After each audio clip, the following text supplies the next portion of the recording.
Well, Happy New Year, everyone. In an effort to keep God on display in this new year, 2021, I have a New Year's resolution hit for you. Because this is usually the time of year where we usually start to make New Year's resolutions. And those resolutions can range from financial goals we're trying to achieve, or physical goals, maybe we're trying to lose weight, or even spiritual goals. Statistics show that 50% of adults make New Year's resolutions this time of year. But the kicker is only 10% actually keep those goals for the next 90 days. So 90% of us kind of fall off of those resolutions within the next 90 days. So at this point, you're probably thinking, well, Darren's going to say something really encouraging to motivate us to lose weight or get up and pray more. Or actually, I'm going to do the opposite, especially as it relates to those spiritual goals.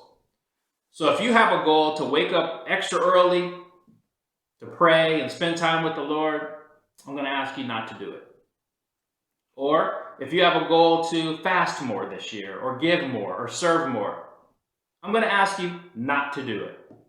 Don't do any of those spiritual goals, those spiritual resolutions that you've set forth. And you're probably asking, why would you say something like this? Well, Ecclesiastes 5:5 says, it is better to say nothing to make a promise and not keep it.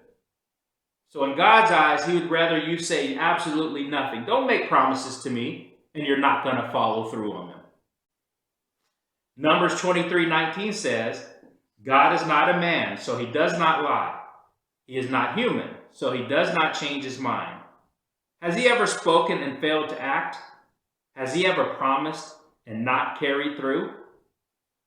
So unlike God, we as men, we make a lot of promises to one another and to God, but we don't follow through. Can you imagine this? Imagine that God the Father sent Jesus to the earth to die on the cross for you and I, and Jesus decided, you know what? I'm 3 months in, I don't feel like doing this. I don't want to do that. Where would that leave us today? Where would that leave us as believers if Christ didn't follow through on his promise to the Father? So my challenge to you is, if you're going to set those goals, if you're going to make those spiritual promises to God, follow through on them.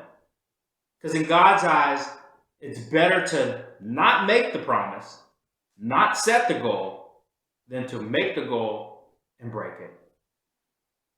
Don't do it if you can't follow through. Be encouraged. God bless you. And always keep God on display.